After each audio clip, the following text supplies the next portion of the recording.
வணக்கம். இன்னைக்கு நாம பார்க்க போற திருப்புகள் பழனி அடிவாரத்தில் இருக்கக்கூடிய திருவாவினன்குடியில் இருக்கும் முருகனை பற்றி பாடப்பெற்றது. இந்த திருப்புகளை படிக்கிறதுனால தீய பழக்கங்கள்ல இருந்து விடுபட முடியும். தீய பழக்கங்களினால உடல் நலம் குறைந்த அருணகிரிநாதர் திருவண்ணாமலை கோபுரத்துல இருந்து உயிரை விட கீழே குதிக்கும் போது அவரை முருகன் தன் கரங்களால தாங்குறாரு. தன்னோட தவற உணர்ந்து வருந்தினதை வழிபாடா ஏத்துக்கிட்டு அருணகிரிநாதரை முருகனே தன்னோட கைகளை தாங்குறாரு. அவரோட உயிரையும் காப்பாத்துறாரு. சும்மா இரு சொல்லற அப்படிங்கிற உபதேசம் கொடுத்து ஒரு ஜபமாலையும் கொடுத்து அவரை தவத்துல உட்கார வைக்கிறாரு. இந்த நிகழ்வை அருணகிரிநாதர் இந்த திருப்புகள்ல குறிப்பிடுறாரு. வாங்க இப்ப இந்த திருப்புகளை பார்க்கலாம். அபகார நிந்தை பட்டு உழலாதே, அறியாத வஞ்சரை குறியாதே, உபதேச மந்திர பொருளாலே உனை நான் நினைந்து அருள் பெறுவேனோ, இவமா முகன் தனக்கு இளையோனே, இமவான் மடந்தை உத்தமி பாலா, ஜபமாலை தந்த சத்குருநாதா, திருவாவினன்குடி பெருமாளே.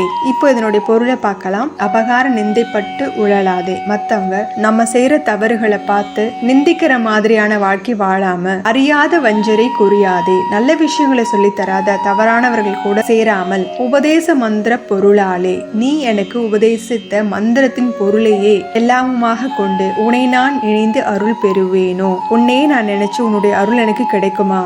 இபமா முகன் தனக்கு இளையோனே, யானை முகனாகிய விநாயகனுக்கு இளையவனாக இருப்பவனே, இமவான் மடந்தை உத்தமி பாலா, இமவான் மகளாகிய உத்தமி பார்வதியின் மகனே, ஜபமாலை தந்த சத்குருநாதா, ஜபம் செய்யக்கூடிய மாலையை எனக்கு தந்தருடைய சத்குருநாதா, நல்ல குருநாதனே, திருவாவினன்குடி பெருமாளே, திருவாவினன்குடி என்னும் பதியில் இருக்கக்கூடிய தளத்தில் இருக்கக்கூடிய பெருமாளே.